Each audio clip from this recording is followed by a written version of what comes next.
सुनेंगे तो हैरान रह जाएंगे कि उन्होंने नरेंद्र मोदी को लेकर क्या भविष्यवाणी की। हमने पाठशाला में भी माप जी महाराज के बारे में थोड़ा आपको बताया। माप जी महाराज वो संत हैं जिन्होंने आज से करीब 237 साल पहले ऐसी ऐसी भविष्यवाणियां की थी जो आज भी 100% सच साबित हुई।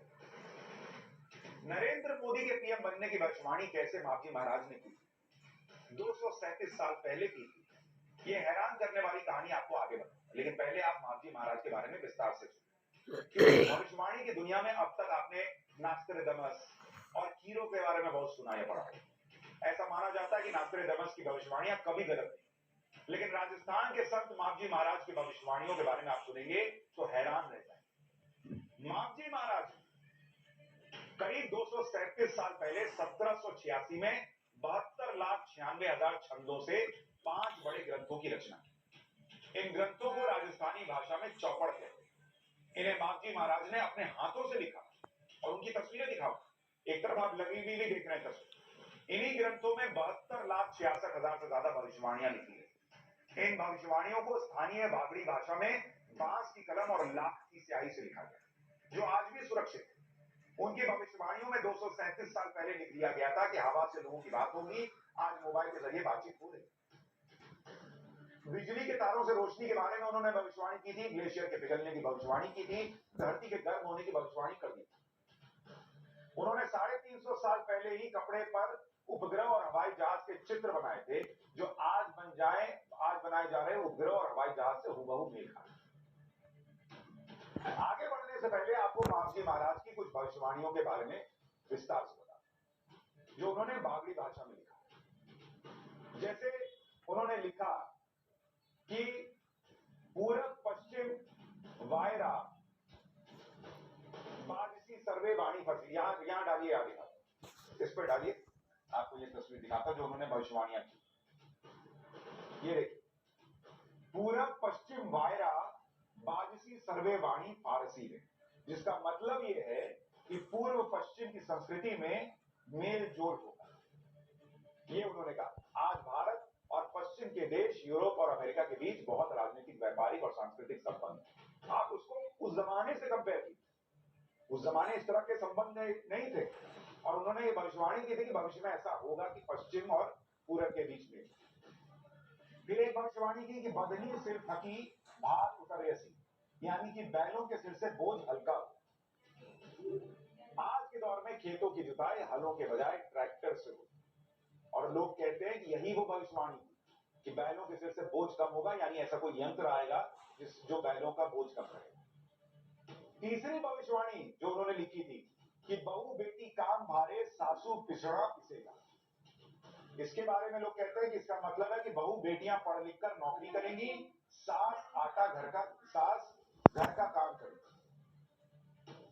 आजकल बहू बेटियां पढ़ रही हैं और बाहर निकलकर काम कर रही हैं। 4 जुगना बंधन तोड़ी जुगना भगत तारिया। ये देखिए, 4 जुगना बंधन तोड़ी जुगना भगत तारिया, यानी 4 युगों से चले आ रहे जाति धर्म के बंधन टूटे। उस जमाने में इन्होंने कह दिया कि जाति के और धर्म के बंधन टूटेंगे और भक्ति के माध्यम से हल निकले। और आज शहरों में लोग धर्म और जाति से ऊपर उठकर मिलकर काम भी कर रहे हैं, इंटरकास्ट मैरिजेस भी हो रही हैं, जबकि उस दौर में तो ऐसा सोचा नहीं जा सकता था। इसलिए ये भविष्यवाणियां सुनकर आज लोग हैरान रह जाते हैं कि तब उन्होंने न जाने क्या देखा और ऐसा लिखा। धरती तो तांबा वर्णी होसी, यानी धरती तबकर तांबे की रंग की हो जाए, यानी धरती का तापमान लगातार बढ़ता जा रहा है। और उन्होंने ग्लोबल वार्मिंग, एक तरह से एक्सपर्ट्स कहते हैं कि ग्लोबल वार्मिंग के संकेत थे। उस जमाने में तो इतना तापमान नहीं बढ़ रहा, तो धरती तबकर तांबे की रंग की हो जाएगी, ये कैसे उनको पता था? इन्हीं भविष्यवाणियों को लेकर लोग हैरान रह जाते। और ये तो कुछ उदाहरण दिया आपको, लेकिन उसमें भी एक बड़ी कमाल की बात, माप जी महाराज ने देश और दुनिया को लेकर जो भविष्यवाणियां की वो आज तो बिल्कुल सही साबित हुई रही। इसके अलावा माप जी महाराज ने भारत की राजनीति को लेकर भी भविष्यवाणी की, जो नरेंद्र मोदी पर बिल्कुल फिट बैठती। पीएम मोदी की माप जी महाराज पर बहुत आस्था है। वो पिछले कई वर्षों से माप जी महाराज के बेणेश्वर धाम जा रहे हैं। ये नरेंद्र मोदी की अप्रैल 2014 की तस्वीरें हैं, वीडियो है, जब वो गुजरात के मुख्यमंत्री थे और 2014 के चुनाव प्रचार के दौरान बेणेश्वर धाम गए। यहां नरेंद्र मोदी ने माप जी महाराज की 237 साल पुराने इस ग्रंथ को देखा और बहुत ध्यान से देखा। तब नरेंद्र मोदी को यह जानकर बहुत हैरानी हुई थी कि उनके बारे में इस ग्रंथ में एक भविष्यवाणी की 237 साल पहले। ये देखिए उस भविष्यवाणी को वो पढ़, नरेंद्र मोदी ने ये बात तुरंत नोट कर ली और चुनावी सभा में जाकर लोगों को सुनाई। इस भविष्यवाणी में क्या लिखा गया था, पहले नरेंद्र मोदी जो कह रहे हैं वो सुनिए, फिर मैं आपको उस भविष्यवाणी का एक शब्द बताऊंगा और उसका मतलब समझाऊंगा।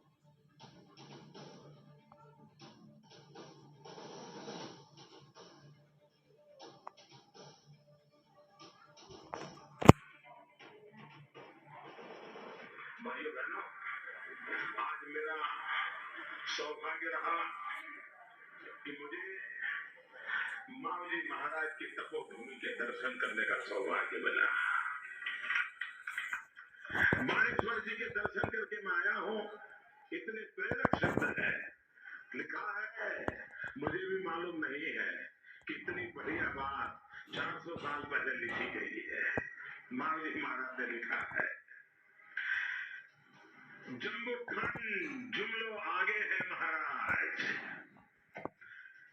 धोरा घटनी फूल की, गुजरात नो डंको वागे महाराज।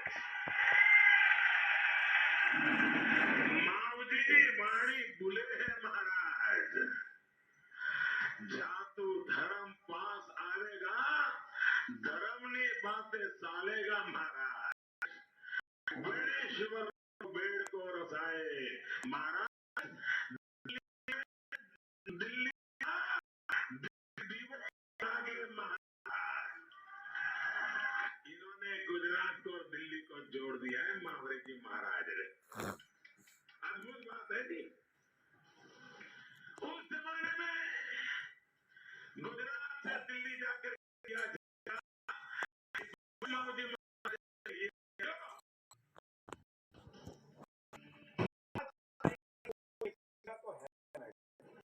ऐसी भविष्यवाणी कोई कैसे कर सकता है? ये नरेंद्र मोदी को लेकर 237 साल पहले की गई वो भविष्यवाणी है जिसके बारे में देश की जनता को अप्रैल 2014 में पता चला। अब आपको इस भविष्यवाणी के शब्दों के बारे में एक एक करके बताता हूं। जरा यहाँ तस्वीर डालिए कि उस भविष्यवाणी में लिखा क्या था, जरा इसको लोग देखेंगे तो आपको समझ में आएगा। इस भविष्यवाणी में ये लिखा है कि गुजरात नो डंको बाके महाराज, यानी गुजरात का डंका बजेगा। एक वक्त ऐसा आएगा कि गुजरात का डंका बजेगा। और आप याद कीजिए कि नरेंद्र मोदी जब मुख्यमंत्री थे तो गुजरात का डंका बज रहा था। यूपीए की सरकार होते हुए भी हर बार गुजरात को अवार्ड मिलते थे। किस तरह का गुजरात में काम हो रहा था, गुजरात मॉडल की बात होती थी। 237 साल पहले उन्होंने लिख दिया मावजी महाराज ने, गुजरात नो डंको बागे महाराज, और वो हुआ। फिर वो लिखते हैं मावजी वाणी बुले है महाराज, यानी मावजी की वाणी, मावजी महाराज की वाणी कहती है कि जात धर्म पास आओगे, आवेगा, यानी जाति और धर्म पास आ जाएंगे। आप देखिए आज की डेट में नरेंद्र मोदी क्या कहते हैं, लोग कह रहे हैं जातिगत जनगणना करानी है। वो कहते हैं भैया हमको जातिगत जनगणना के मामले में ना पढ़ो, हमारी एक ही जाति हमको पता है, वो है गरीब की जाति। और जो घर मिल रहे हैं, शौचालय मिल रहा है, वो जाति और धर्म देख के नहीं मिल रहा। तो उन्होंने भविष्यवाणी की जातु धर्म पास आवेगा, धर्मनी बातें सालेगा महाराज। और फिर आगे लिखते हैं कि बैणेश्वर बेण को रसाए महाराज, बैणेश्वर उनके धाम की बात है। और आखिरी की लाइन पढ़ी है, उस जमाने में उन्होंने कहा कि दिल्ली मां दीवो लागे महाराज, यानी दिल्ली में दिया चले, गुजरात का डंका बजेगा और फिर दिल्ली में दिया चलेगा। अब आप सोचिए, गुजरात का डंका बजाने के बाद कोई, या फिर आप कह लीजिए कि दिल्ली में आकर सत्ता पर काबिज होते हैं। और इसीलिए एक्सपर्ट्स कहते हैं कि यह भविष्यवाणी 237 साल पहले हुई भविष्यवाणी, जिसमें गुजरात और दिल्ली का कनेक्शन है, तो सीधे सीधे संकेत था, बिना नाम लिया, वो उस वक्त थोड़ी था, लेकिन कि गुजरात से कोई आकर दिल्ली करे। नरेंद्र मोदी आज देखिए वही हो रहा। नरेंद्र मोदी की को वाणी के सामने बाद वो मई 2014 में गुजरात के मुख्यमंत्री से देश के प्रधानमंत्री बने। मावजी महाराज की भविष्यवाणी पर पीएम मोदी के अलावा राजस्थान की जनता भी बहुत भरोसा करती है। मावजी महाराज ने भविष्यवाणी के अलावा अपने कई कृतियां, ज्ञान भंडार, अकल रमन, सुरत, माला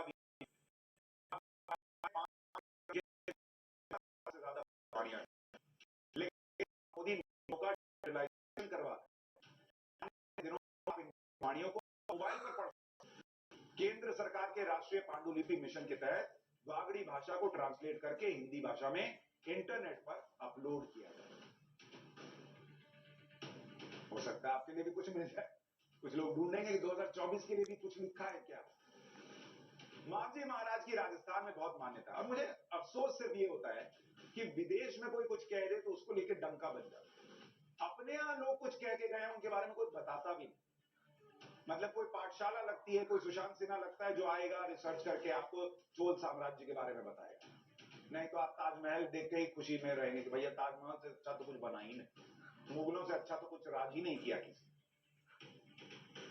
जो हिंदू धर्म से जुड़े हुए अद्भुत मंदिर हैं उनके बारे में बताने के लिए कोई पाठशाला लगती, मापजी महाराज के बारे में बताने के लिए कोई पाठशाला लगती। नहीं तो है चैनल बम फोड़ रहे युद्ध वाले, बम बम लोग देख नहीं रहे। मापजी महाराज की राजस्थान में बहुत मान्यता है। उनका जन्म बांसवाड़ा और डूंगरपुर के नजदीक एक छोटे से गांव सावला में। मापजी महाराज अपनी कड़ी तपस्या और अध्ययन से ज्ञान की प्राप्ति कर चुके थे और इस स्थान को अब बेणेश्वर धाम कहा जाता है।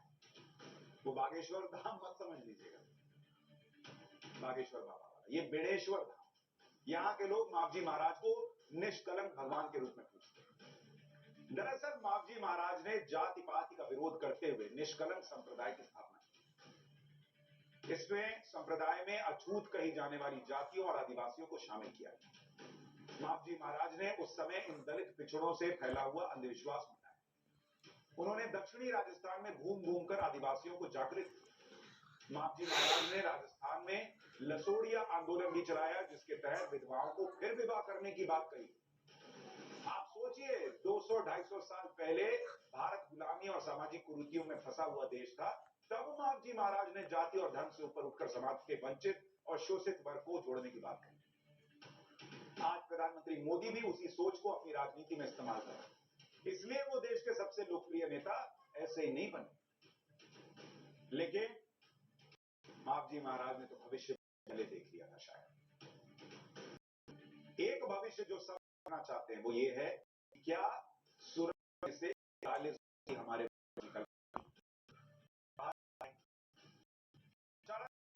उसका चैप्टर जिसमें आपको बताऊंगा कि पीएम मोदी मुसीबत में फंसे भारतीयों को बचाने के लिए कैसे किसी हद तक जाने को गया।